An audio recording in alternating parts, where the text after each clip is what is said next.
أن ألخصه لكم في هذا الميدان، أن موسيقى الشعر هي موسيقى كونية، وأن أي شعر مهما كان، بل اللغة مهما كانت، هي موسيقى بدرجة من الدرجات.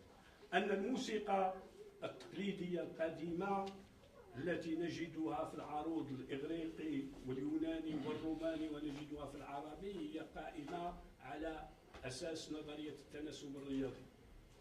ثم الموسيقى كانت مرتبطة بعلوم أخرى يعني كالطب وغير ذلك، وأنتم تعرفون موسيقى الآلة وارتباطها بالليل والنهار وغير ذلك، فهو يدخل في هذا الميدان. إذن ربما أكتفي بهذا المقدار يعني لهذا، وإذا كانت لكم بعض الأسئلة يمكن أن نجيب عنها.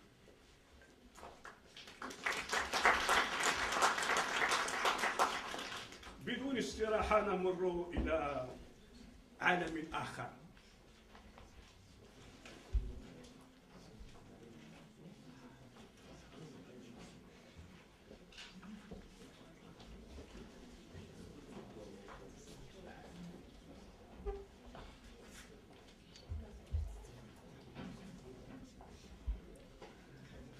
سأتحدث إليكم في التصوف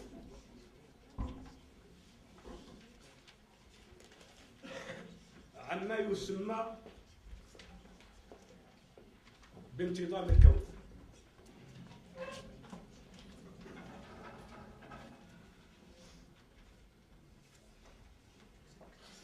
تعلمون أن لبعض المساهمات في التصوف أن الخطاب الصوفي، هذه الأطروحة، الكتابة الصوفية بحث كان نشر في مجلة كلية الآداب في أواخر السبعينات.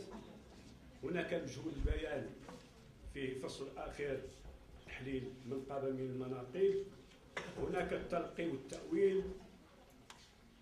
فإذا المراجع الآن سنسمو إلى درجة عليا، وسأتحدث إليكم عن الكتابة الصوفية وانتظام الكون، وما سنقوله هو أعم من المداخلة السابقة. ما معنى انتظام الكون؟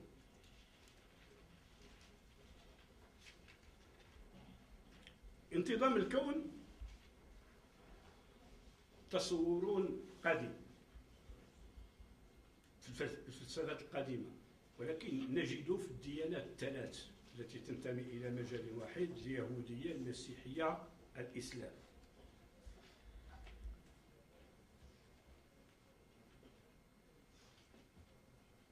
ما معنى انتظام الكون؟ هناك إله، هذا لمن يؤمنون، إله، عالم الأرواح، عالم الأفلاك، عالم المولدات.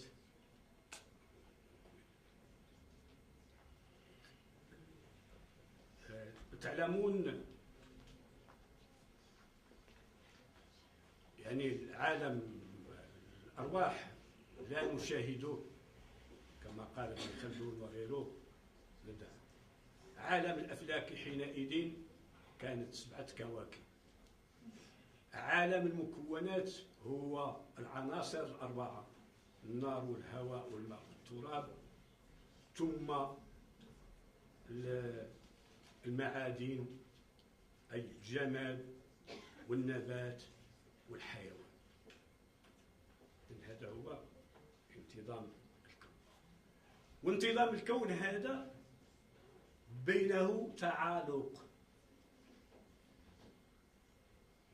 وسأقرأ لكم بعض الفقرات. يعني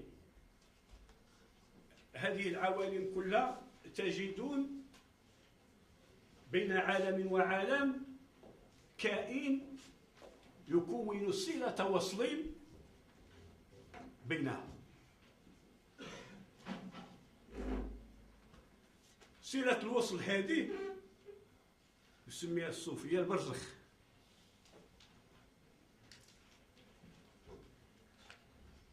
تسمى في نظرية المجموعات متقاطعة. طبقت المبدأ في التلقي والتأويل. ما معنى هذا؟ هو يصير عندك الكون بمثابة نسق، يعني كحلقة سلسلة كل منها متصل بالآخر. هذا هو نظام الكون. فكرة واضحة. هذا هو اتجاه الديانات واتجاه بعض الفلسفات الهيرميسية الفلوطينية. لم أريد أن أثير عليه، لأن المهم نحن هنا نأخذ الخلاصات لنتأمل فيها. هذا التعالق بين الأكوان له نتائج سنتركها في الأخير كخلاصة. ولكن ما الرابط بين هذه العوالم؟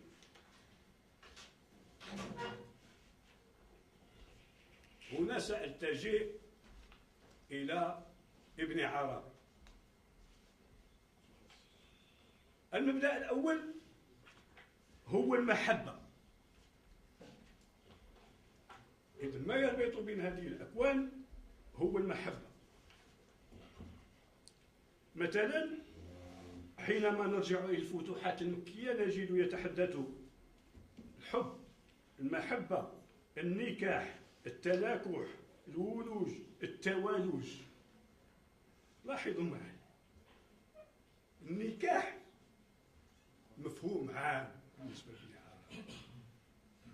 ما المقصود؟ وهنا تذكروا ما قلته في الشعر: اتصال بين شيئين اثنين. لأن المحبة لا تهز إلا بين الطرفين. وهذه المفردات: النكاح، التناكح، الولوج، يولج الليل في النهار ويولج النهار. ووقت الإيلاج هو ما يسمى كما قلت بالبرزخ، أو ما يجمع بين شيئين اثنين.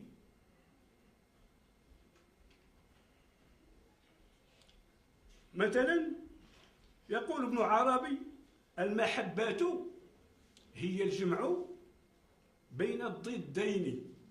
تأملوا معي بدر، الجمع بين الضدين. السبب والوتيد ضدان،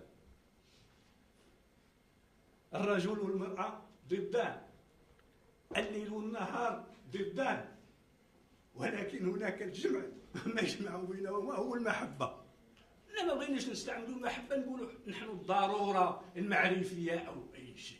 المهم يكون عندك طرفان متضادان ولكن ليس متناقضين.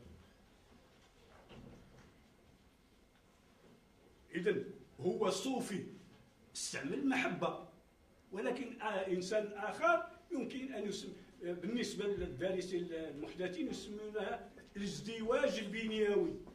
الازدواج هو الزواج، هو النكاح، هو إذن هذا.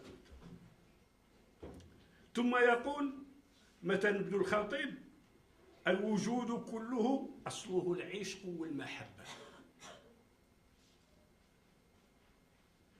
الوجود كله محب عشاق. ثم يقول: الحب حياة النفوس الموات، وعلة امتزاج المركبات، وسبب ازدواج الحيوان والنبات.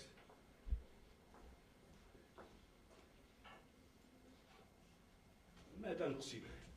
هناك قوانين كونية كلية تجعل الظواهر مختلفة، ولكن ما يحكمها قوانين. منها ما أسماه ابن عربي المحبة. ممكن تسميه أنت في ميدانك اسم آخر، ممكن اسم آخر، ولكن المهم هو الصلة والتعالق وإيجاد الشيء. إذن المبدأ الأساسي بالنسبة لنظرية تناغم الكون، عفوا يعني ترتيب الكون، لأن التناغم ليس هو ترتيب الكون، من المبادئ التي يقوم عليها مبدأ المحبة. أنقل لكم إلى الشعر: من المبادئ التي يقوم عليها ترتيب النص الانسجام. يعني نفس الآلية الدينية، يعني خلاف لفظي. أنا تقول لي ابن عربي كان متصوف وفي القرن الثالث عشر وكذا، ونحن البنيوية. نقول لك لا، البنيات الدينية واحدة. هذا هو الرهان. ولما نقول البنيات الدينية واحدة، أن المغربي راه مثل الماريكاني، مثل الصيني، مثل راه الظروف في كل زمان. هذه الأدلة أمامكم إذا طردتموها، يعني نحن في ميدان علم، ليس شيء. المبدأ الثالث، وهي هذه مبادئ هي في الحقيقة تشبه أن تكون مترادفة. لم أقل مترادفة، تشبه، لأن الترادف غير موجود. المبدأ الثاني وهو مبدأ السريان. سار يسري، سريان. مثلا ابن عربي يقول النفس الكلية سارية في كل شيء. النفس الكلية سارية في كل شيء، سارية في جميع أجزاء العالم وأشخاصه بالتدبير والصنعات والإحكام. وعيد الكلمات: سارية في جميع أجزاء العالم وأشخاصه بالتدبير والصنعات والإحكام. نبدأ السريان. لاحظوا ما معنى هذا، اتركوا منه، يعني وحدة الوجود. ولكن لما نقول في كتبنا نحن نواة النص وانسجام النص وأحاول أن أدفع التناقض عن النص، معنى النواة تمشي في كل شيء. يبقى ما هي النظر إلى الكون ككل مترابط الأجزاء. يبدأ يعني السريان. مثلا بناء على هذا يقول سريان نور الله في العالم، كمال قدرته إلى آخره.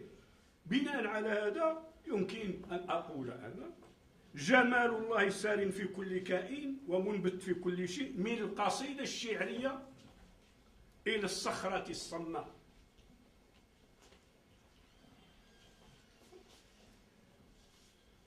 كما قلت، من الصخرة الصماء إذ القصيدة الشعرية صخرة.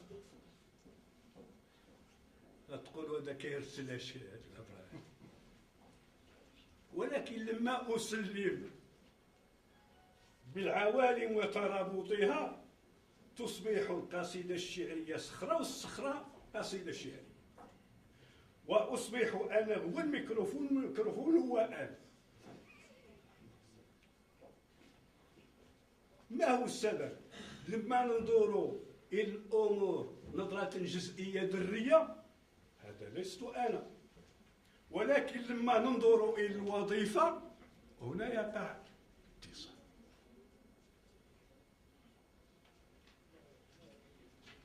إذن نحن أمام مقاربتين. لما أقول بالسريان أو الاتصال يكون مثل، بالتالي يعني مبدأ يعني صوته، بالتالي يصبح كل شيء يشبه كل شيء بجهة من الجهات.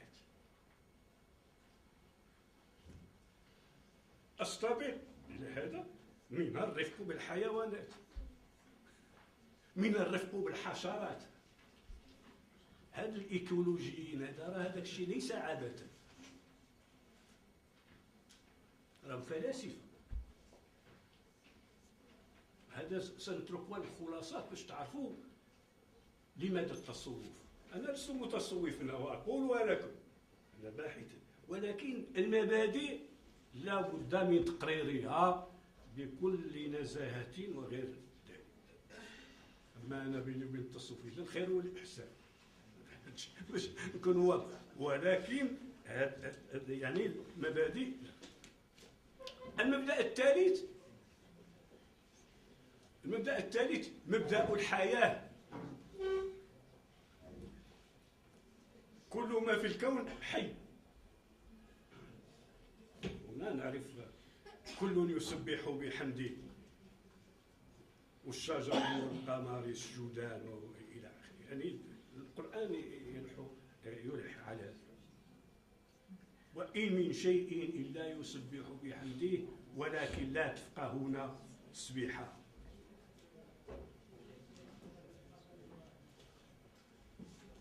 يقول ابن عربي: فإن المسمى بالجماد والنبات عندنا لاحظ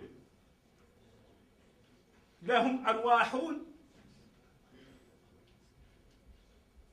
بطلت عن إدراك غير أهل الكشف إياها في العادة، لا يحس بها مثل ما يحسها من الحيوان، فالكل عند أهل الكشف حيوان ناطق،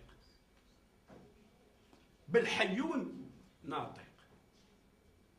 تجدون في الأنثروبولوجيا هناك مذهب يسمى مذهب الإحيائي.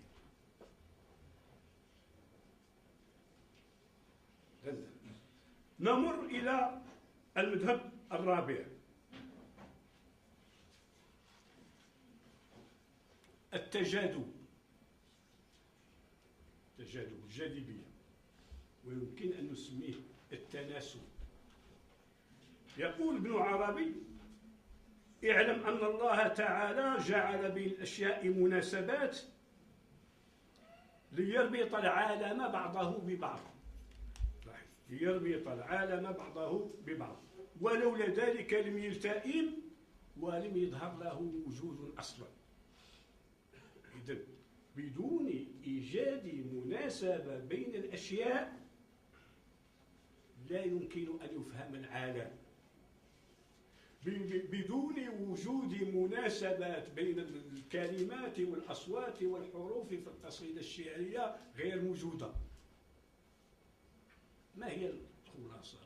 الخلاصة في هذا هي التعارض والنسب والاتصال.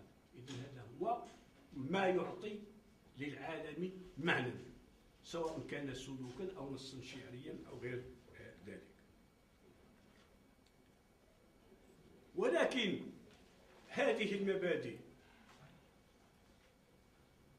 ركزنا فيها على الاتصال، فهناك مبدأ آخر مقابل له أو قسيم لا ينفصل عنه، وهو مبدأ الاختلاف. الكائنات مختلفة، وكل كائن له وظيفة معينة، فلذلك الاختلاف هو أساس. مثلا يقول ابن العربي: المزاج الواحد لا يجمع بين اثنين في الكون. كل واحد له مزاج، وكما قلت سابقا الخلاف هو الذي يوجد الصيرورة. ثم هناك نص له: إنما اختلفت الشرائع لاختلاف النسب الإلهية، إنما اختلفت النسب الإلهية لاختلاف الأحوال، إنما اختلفت الأحوال لاختلاف الزمان، إنما اختلفت الأزمان لاختلاف الحركات، إنما اختلفت الحركات لاختلاف التوجهات. إذن مفهوم الاختلاف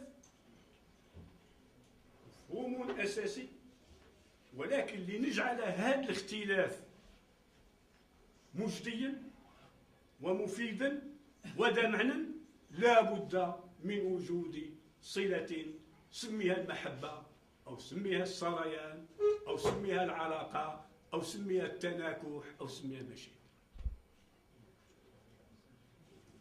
المفهوم السادس هو الاستحالة والاتصال. استحالة أي أن عالم متحول.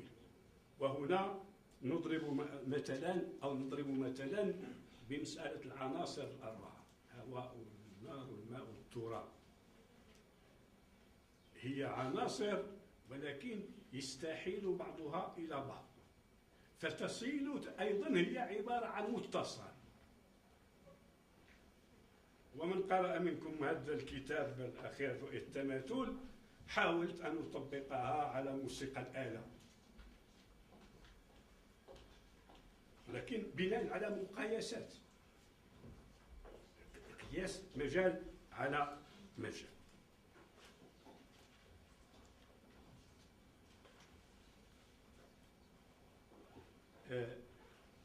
بناء على الاستحالة والعناصر الأربعة يعني نجد يعني تعالقات مفهوم القلب، مفهوم الإبدال التي رأيناها.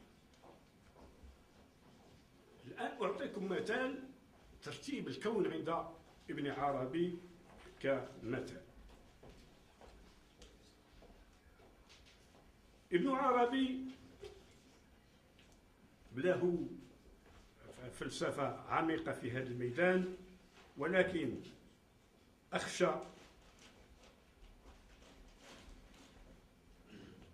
أن أطيل، فلذلك سأقرأ عليكم التشبيهات التي نستخلصها من كلامي. يقول ابن عربي في بعض التشبيهات، أو أنا صغتها كتشبيهات: الأفلاك والأنوار العلوية آباء. الأفلاك والأنوار العلوية آباء. ماذا نستنتج من هذا المثال؟ وهو قياس لا معروف على المعروف، لأن الآباء هي نحن نعلمهم أكثر من هذه الكواكب، ولكن بصفة عامة هنا يشبه ويجعل العالم يتصل بعضه ببعض. الأركان الطبيعية السفلية أمهات، يعني الماء والنار والهواء أمهات بمثابة أمهات. الأشعة النورية نكاح، إذا الآب والأم والنكاح.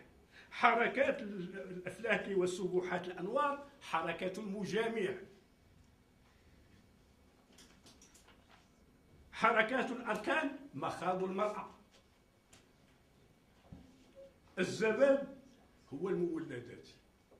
إذن خاض العالم الإنساني والعالم العلوي، وأعطاه يعني تشبيهات معينة يعني تقريبية، ولكن هذه التشبيهات تعكس عن تصور لترابط الكون وتناغمه. ثم نجد عند ابن عربي شيء آخر، وهو بنية الجسم البشري مع البنية الفلكية. ماذا يقول؟ أنا سأشير إليها هنا. مكانة الإنسان هي أساسية، لأن عندهم العالم الكبير والعالم الصغير. يقول ابن الخطيب: أنا نسخة الأكوان أدمج خطها، فسر ذوي التحقيق في طي أوراقي. يعني أن الإنسان هو نسخة مصغرة من العالم، ولذلك هذه التشبيهات التي ستسمعونها هي داخلة في هذا السياق. فلك القمر هو القوة الحسية، فلك عطارد القوة الخيالية، فلك الزهرة القوة الوهمية، فلك الشمس هو وسط الدماغ، فلك المريخ القوة الغضبية والكبد، فلك المشتري هو القوة العاقلة واليافوخ، فلك زحال الذاكرة ومؤخر الدماغ. الأفلاك ثم الجسم البشري بناء على التشريح والطب الذي كان معروفا لدى ابن عربي. إذن ما معنى هذا؟ ربط العالم العلوي بالعالم السفلي بناء على معطيات علمية معينة. لماذا؟ لفهم العالم العلوي بالعالم السفلي. لذلك كما قلت لكم لا بأس أن أفهم الشعر بالموسيقى، يعني عن طريق المقاييس. ثم نمر إلى مظهر آخر من الإنسان. الأرض السوداء الجلد، الأرض الغبراء الشحم، الأرض الحمراء اللحم، الأرض الصفراء العروق، الأرض البيضاء العصب، الأرض الزرقاء العضلات، الأرض الخضراء العظام.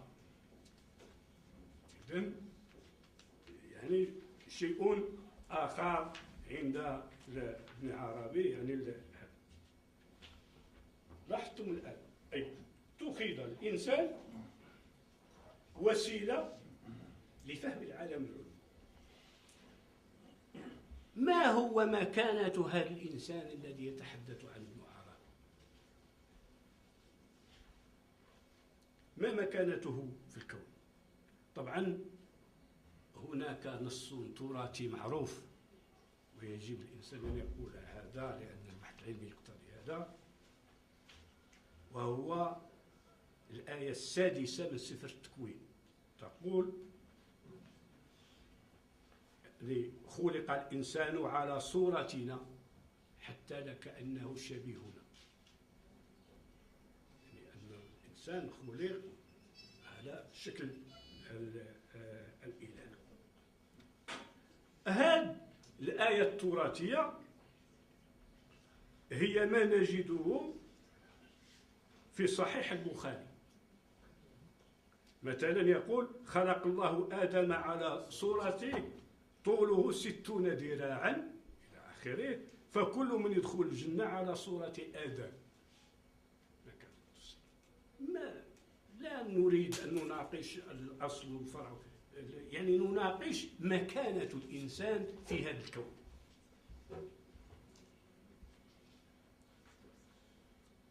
ثم هناك حديث معروف لدى المتصوفة: كنت كنزا مخفيا فأحببت أن أعرف فخلقت الخلق فبه عرفوني. لأن بالإنسان يعرف الله. ثم نجد تجليات هذا في البرامج التربوية والتعليمية التي خصها المتصوفة لإبلاغ الإنسان إلى درجة الولاية، ثم إلى مرتبة الإنسان الكامل الذي هو برزخ بين الإنسانية والألوهية. هذا هو برنامج التصوفي، يعني هو صنع هذا الإنسان، مما يجعل الحق يؤثر في الخلق والخلق يؤثر في الحق.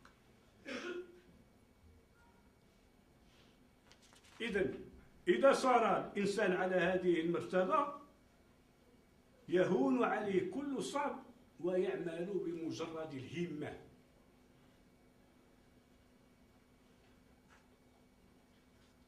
هذا البرنامج له مقابله في التراث يسمى نظرية آدم ها قدمون، إنسان كامل أو غير ذلك. إذن هذا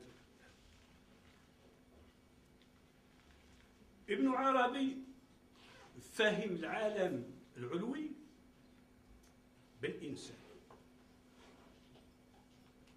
الآن فهم العالم المدني بالإنسان نجد أيضا تشبيهات. الدولة هي الجسم،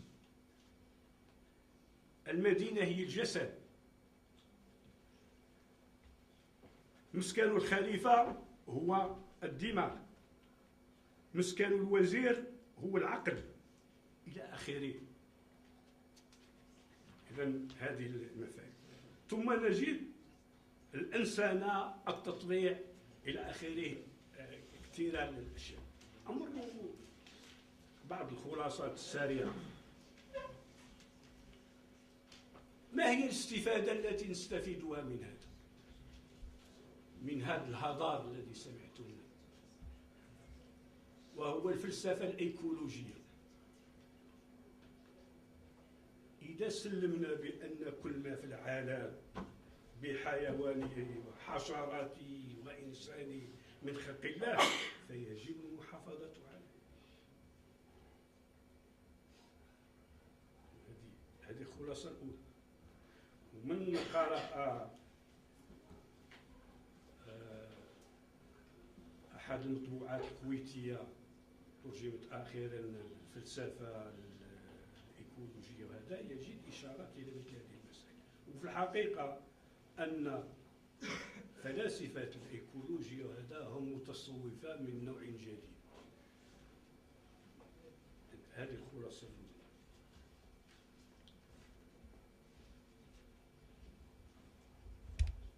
ثم هذه الرؤية التصوفية تجعلنا إعادة النظر في كثير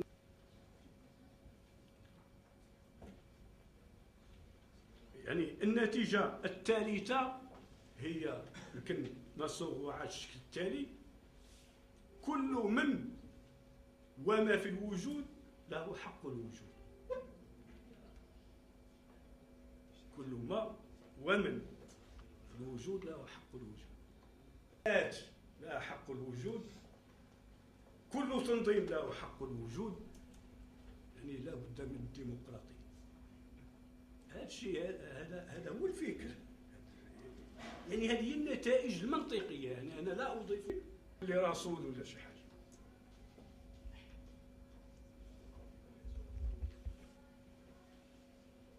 ثم النتيجة الأخيرة هي أن البرامج الصوفية هي تكون الإنسان.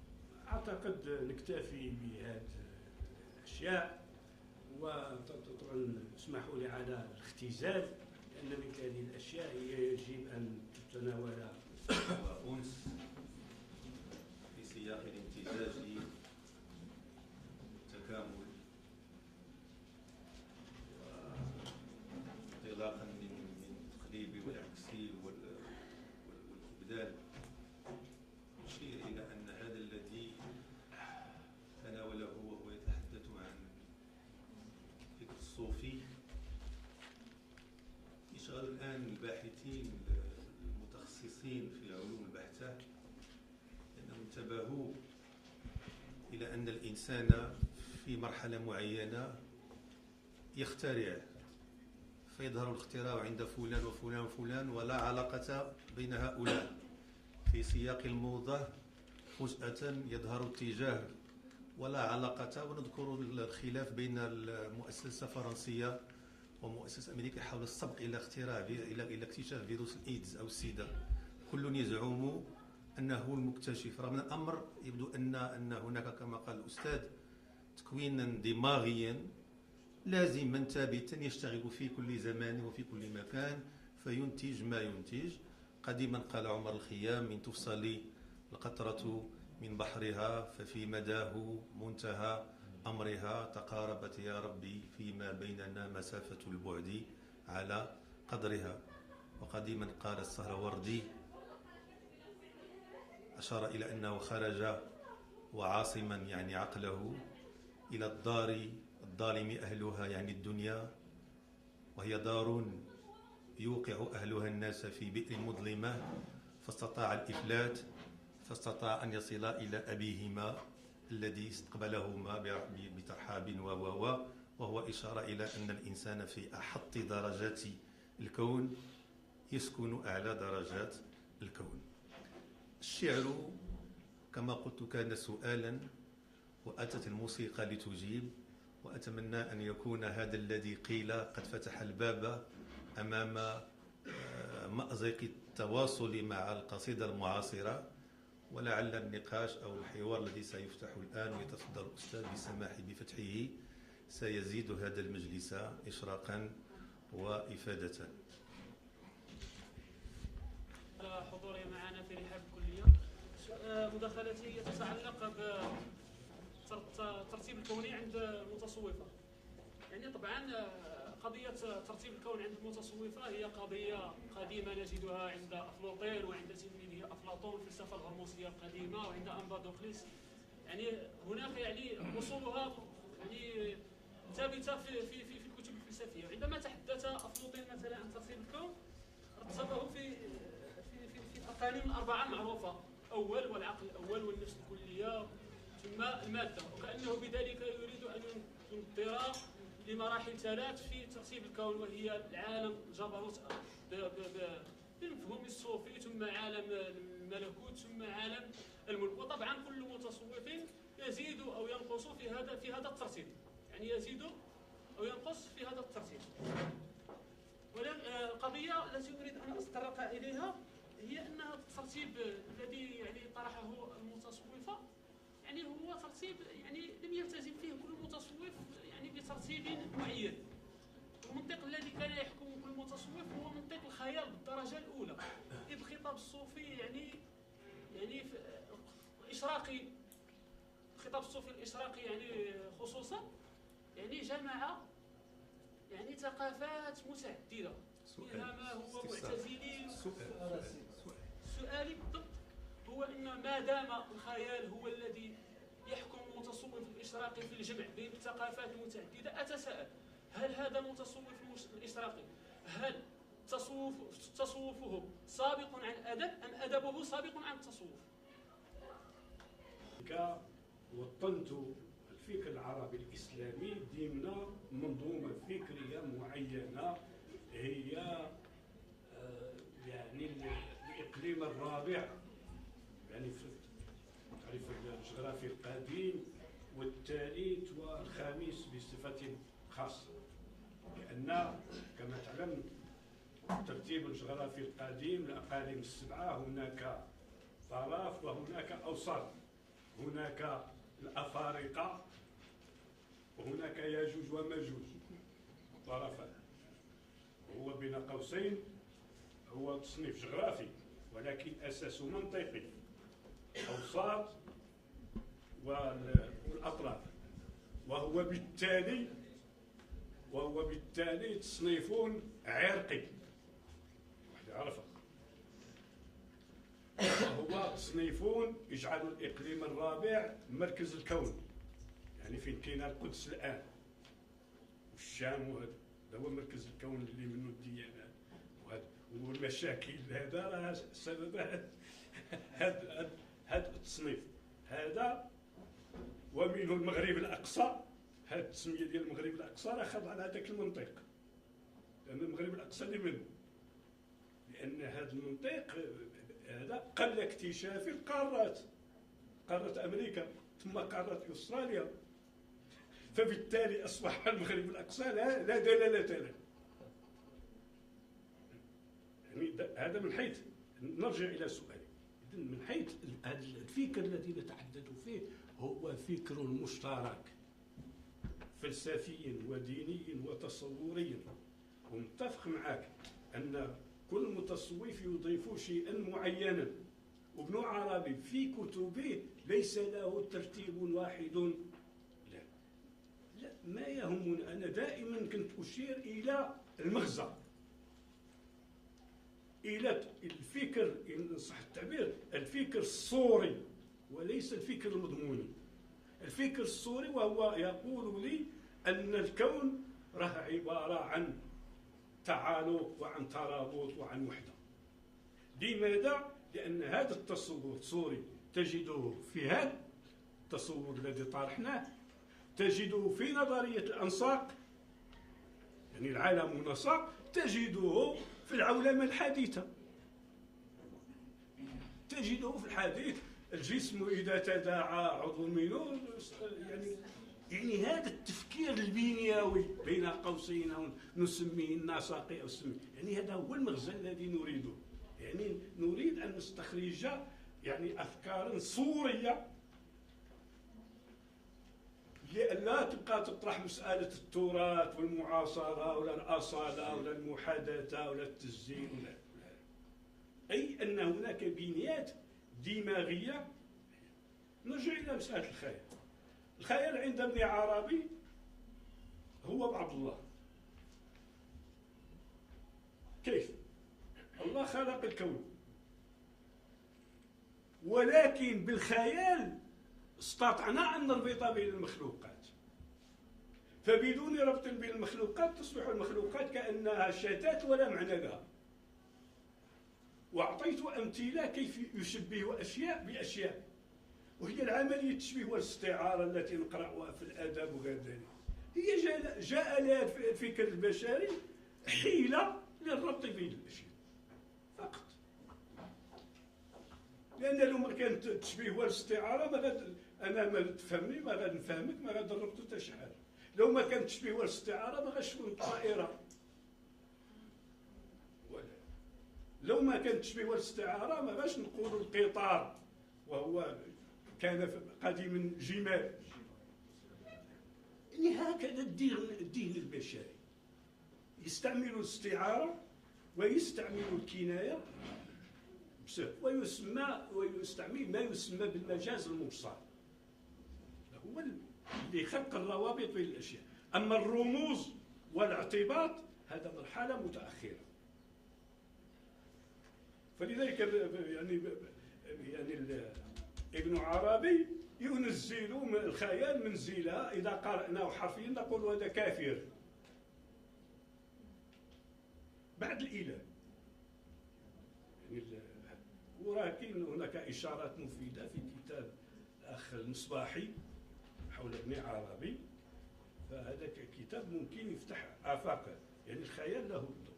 وهنا مدمونة في الأدب العربي نفتح نافذة. هناك الخيال عند المتصوفة والخيال عند البلاغيين. فرق بين الخيال عند حازم وعند ابن البناء ولا ابن سينا ولا هذا وعند هذا. ابن عربي وجماعته يقربونك من السورياليين والداديين. أما يعني حازم القرطاجي دائما نبقى في الفكر الوضعاني العارسطي الذي يميز بين الأشياء. وابن عربي هو الذي يقربك من أدونيس ومن محمد بن نيس والجماعة. يعني هذا هو دور الخيال. يعني لماذا ولما نتأمل ابن عربي يعني ليس بيننا وبينه أي شيء، ولكننا نتأمل هل بدون استعارة وكناية ومجاز مرسل، هل بدون هذه الأداة سنفهم الكون؟ لا. فبالتالي يعني يصبح الإلحاح على الخيال وغير ذلك دور. وهو كما قلت، ولما نقول هذا الاتجاه الخيالي هو له انتماءات فكرية، أفلاطون، فلوطين، الهرميسيات إلى غير ذلك، ومنه تولدت السيميائيات والسحر. وهناك اتجاه يعني هذا تبسيط الأرسطية والعقلانية وغيره. فهذا هو يعني مفهوم الخيال عند ابن عربي والمتصوفة له دور، وهو في الحقيقة الناحية العملية وناحية الحياة. لذلك تجد المؤلفين الأمريكيين كلكم الآن تعرفون الاستعارة نحيا بها ديال لاكوف وجنسون اللي ترجموا تورجيم ونصر طبقان وغيره. لماذا؟ لأن هؤلاء عبروا عن واقع، يعني الإنسان يحيا بالاستعارة، يعني لفهم ميدان، وخاصة إذا كان غير معروف نستعمل لغة مجازية. حياة داود يعني أعبر عن رأيي لأن السؤال وجيه. بالنسبة أنا ما قصدته فلنفرض لما نقول فاعلون ونحولها إلى مفاعيلون، عرفت هذه اقترحت نسميها دياز لأن زدنا. لما مثلا فاعلون أجعلها فاعول نقصت منها يعني فاعل. بالنسبة يعني هذا هو ما قصدته. أما بالنسبة للمقترح الذي أقترحه أنا ونتيجته المنطقية أنني أرفض الزحاف والعلال. لما مثلا ينقص الشاعر وغير ذلك من هذا أنه يخرج بميم بحر إلى بحر آخر، وما دام ذلك البحر ينتمي إلى نفس المجموعة فلا داعي للبحث عن الزحاف، لأن نظرية الزحافات والعلال هي مبنية على أساس نقاء البحور. ما معنى الكامل؟ خصو يبقى كامل، يعني من أوله إلى آخره. بالنسبة لي أنا طبعا هذا فرض يجب أن يمحص دراسة، هذا مجرد فرض.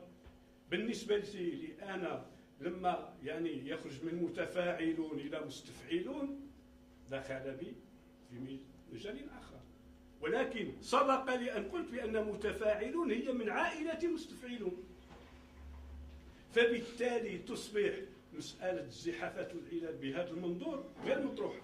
ولكن العروضية القدماء وحتى بعض الدراسات المعاصرة هم يقولون بأن الحرف المحذوف يمكن أن نشدد على السابق أو نطيله لنعوضه، هذه وجهة نظر. ولكن الفرض ديالي الذي طرحته هو، ولكن هذا كفرض. الدراسات يعني الدقيقة، يعني الدراسات العروضية والدراسات الموسيقية، مثلا البوليفوني هل هي موجودة في العروض العربي المبدئي؟ ثم في أوروبا وفي الموسيقى الأوروبية متى ظهرت؟ واش مرتبطة بالكتابي أو بالشفوي؟ يعني هذا مجال للبحث، لا أدعي أنني يعني لا، هذا مجرد فرض. بناء على الطرح والنتائج التي التزمت بها مبدئيا أرفض الزحافات والعلال، وأعتبر يعني متفاعلون تتحول إلى مستفعلون، ما معناه أن خرج بي من بحرين إلى بحر آخر ثم يرجع، وهكذا يعني ليدخل يعني تنغيمات على الموسيقى. ولكن كما قلت دائما هذا في إطار الفرض، مازال يعني شي حاجة يعني مؤكدة. لماذا؟ لأن خاص الإجابة عن هذه الأسئلة البوليفونية، ما مدى واش هي مرتبطة بالشفوي أو بالكتابي، ثم هي في ثقافة البحر الأبيض المتوسط ومن الثقافة الأوروبية متى ظهرت فيها، ثم هل هي مكون جوهري أو مكون عرضي، يعني عدة أسئلة فلسفية وبحث، ثم بعد ذلك يمكن أن نصل إلى نتيجة معينة أو ولكن من حيث المبدأ مجال خصب للبحث وللتفكير ولتنمية الدين. منتصر. جهة السؤال الأول الإضافة. لاحظت في المنطلق حددنا المنطلقات: الشعر العربي التراث الذي هذا هي 16 بحر،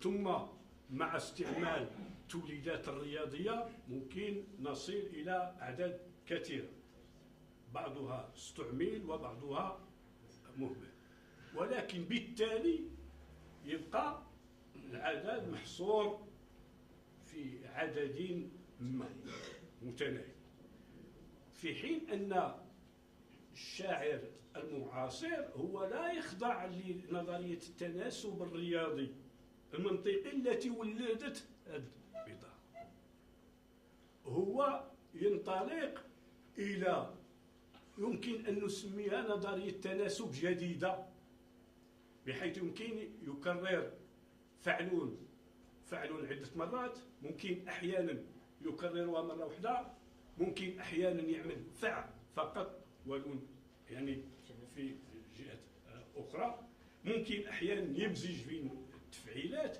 ما معناه هو يتيح إمكانات عديدة موسيقية، ولكن ليس منظورا لها بالمعايير الموسيقية التقليدية. يعني الموسيقى التقليدية حكمت بمبدأين أساسيين: بما ورد لنا من الشعر العربي، وبالذهاب من الأثقال إلى الأخف.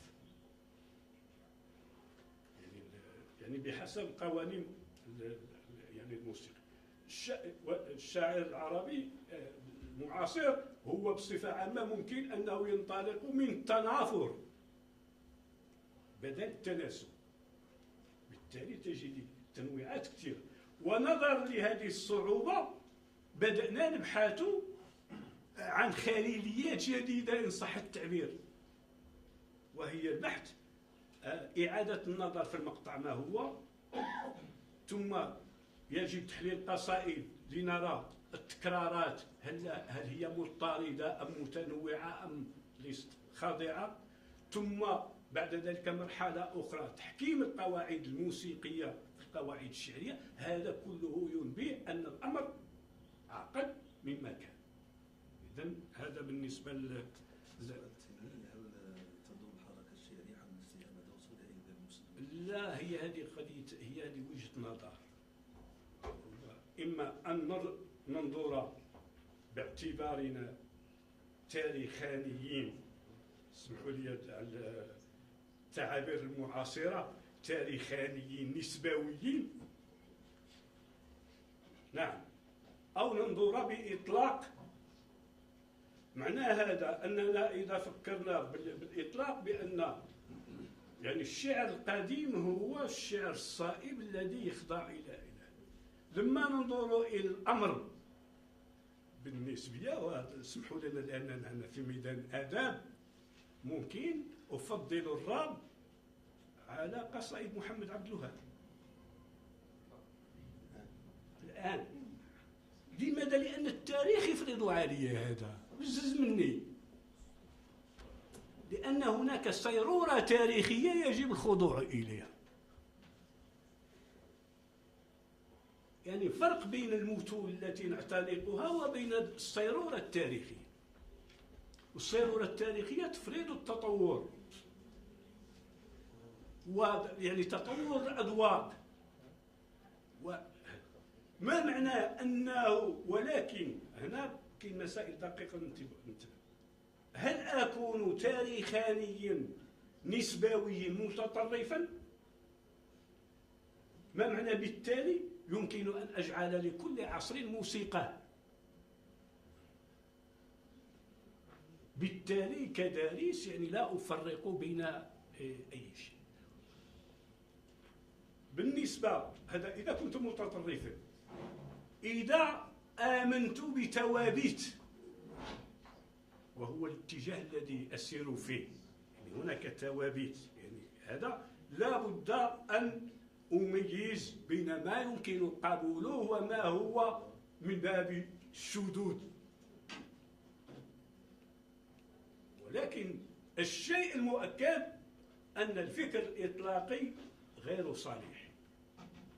لماذا؟ لأن الصيرورة التاريخية، وخصوصا في العصر الحاضر الذي هو منفتح على العوالم والتطورات، وبالنسبة لنا نحن كدارسين، أنا ولا أنتم في المستقبل إن شاء الله، لا، نحن دارس يعني أي شيء يجب أن أحلله،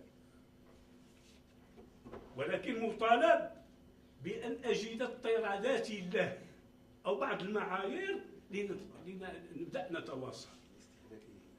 الاستهلاكي هذا يعني ما معناه الصيرورة التاريخية تفريط. إذن ما معنى هذا؟ أنه ليس هناك باب مسدود، وإنما هناك صيرورة تاريخية مستمرة، أن هناك موسيقى، أن هناك شعر، أننا إذا أردنا أن نكون داروينيين شعبويين أن البقاء للأصلح في ميدان الإبداع وفي ميدان كل ذلك.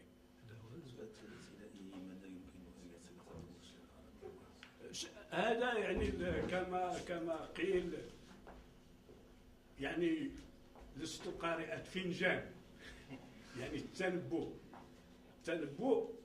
حتى في ميدان العلوم الآن لا يقول به أحد، وإنما هناك يعني ما نقول استبصارات كذا، إرهاصات، تقول الله أعلم سيكون كذا. لماذا؟ لأن العالم معقد،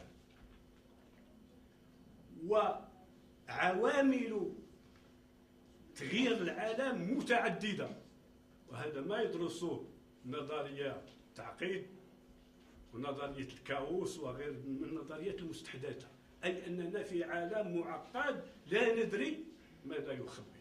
ولكن بصفة عامة هناك قرائن، هناك هذه يعني علوم الإعلام، هذه الأشياء التي يعني معنى أن العالم أي يعني هذا هو بالتالي.